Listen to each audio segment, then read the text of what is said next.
Welcome back to Pinoy Movie Outline. Please like, share, and subscribe to my channel to become updated sa ating mga upcoming Tagalog movie reviews. Inaatake ng Unicron na kumakain ng planeta ang homeworld ng Maximals, isang advanced na lahi ng mga Transformer.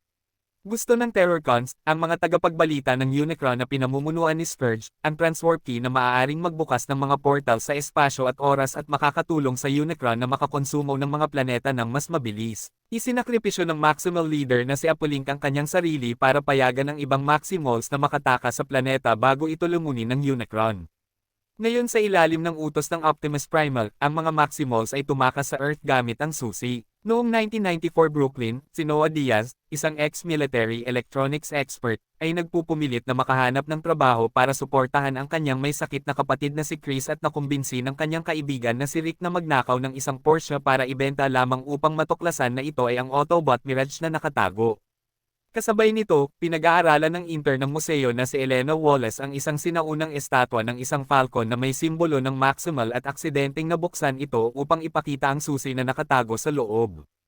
Ang susi ay naglalabas ng pulso ng enerhiya na nakita ng pinuno ng Autobot na si Optimus Prime na nagpatawag sa iba pang mga Autobot kasama sina RC at Bumblebee. Nakipag-ugnayan si Mirage sa gitna ng tangkang pagnanakaw ni Noah, at narope siya sa misyon ng Autobots na mabawi ang susi para magamit nila ito para makabalik sa kanilang homeworld, Cybertron. Nakuha ng pirma ng susi, ang mga Terrasorcon ay dumating sa Earth at sinalakay ang mga Autobots sa labas ng museo, kung saan si Elena ay nahuli sa labanan. Pinapatay ni Scourge si Bumblebee, ninakaw ang susi, at umatras nang dumating ang Maximal Air Azor.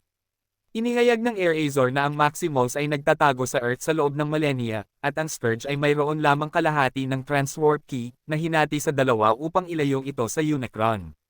Iginiit ni Optimus na muling buuin ang susi upang magamit ito ng mga Autobots sa pag-uwi, habang si Noah ay lihim na nagbabalak na sirain ang susi upang mapanatiling ligtas ang Earth.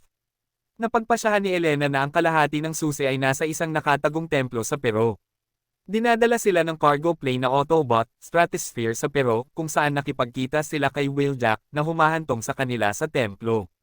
Gayunpaman, ang iba pang kalahati ng susi ay ipinahayag na wala na doon.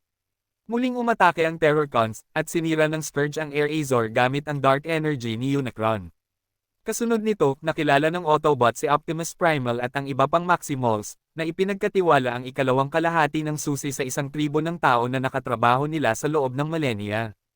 Naabutan ng katiwalian ni Scourge si Air Azor, na atubiling pinatay ni Primal sa kanyang kahilingan na iligtas si Elena. Sa kaguluhan, tinangka ni Noah na sirain ang ikalawang kalahati ng susi, ngunit kinumbinsi siya ni Optimus kung hindi man. Ninakaw ito ni Scourge at pagkatapos ay muling pinagsama-sama ang dalawang halves, nagtayo ng tore at nagbukas ng portal sa itaas ng Earth na malapit ng dumaan sa Unicron. Sina Optimus at Noah ay sumang-ayon na magtulungan para protektahan ang kanilang homeworld mula sa Unicron.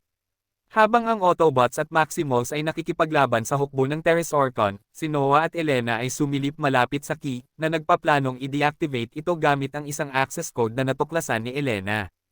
Sa panahon ng labanan, nasugatan ni Scourge si Mirage na nagpoprotekta kay Noah, ngunit ginawang exosuit ang kanyang napinsalang katawan para kay Noah para magkasama silang lumaban. Muling na-activate ang Bumblebee kapag na-activate ng key ang Energen-infused Valley. Tinutulungan niya ang Autobots at Maximals na ibalik ang takbo ng labanan. Pinapatay ni Optimus si Scourge, ngunit hindi bago masira ng huli ang control console upang maiwasang maisara ang portal. Sinira ni Optimus ang susi at ibinagsak ang portal, handang isakripisyo ang sarili, ngunit iniligtas siya ni Noah at Primal mula sa pagsipsip sa sumasabog na puyo ng tubig na sumisira sa natitirang hukbo ng Terrasorcon at iniwan ang Unicron na napadpad. Kasunod nito, ang Autobots na hindi nakabalik sa Cybertron ay nagpahayag ng Earth bilang kanilang bagong tahanan at nangakong patuloy na protektahan ito kasama ng Maximals. Si Elena ay tumanggap ng pagkilala sa pagtuklas sa templo sa Peru habang si Noah ay dumalo sa isang panayam para sa isang trabaho sa seguridad, ngunit nalaman na talagang iniimbitahan siyang sumali sa lihim na organisasyong militar na G.I. Joe na sisisiklo sa pangangalaga sa kalusugan ni Chris. Thanks for watching. Please do not forget to like, share and subscribe.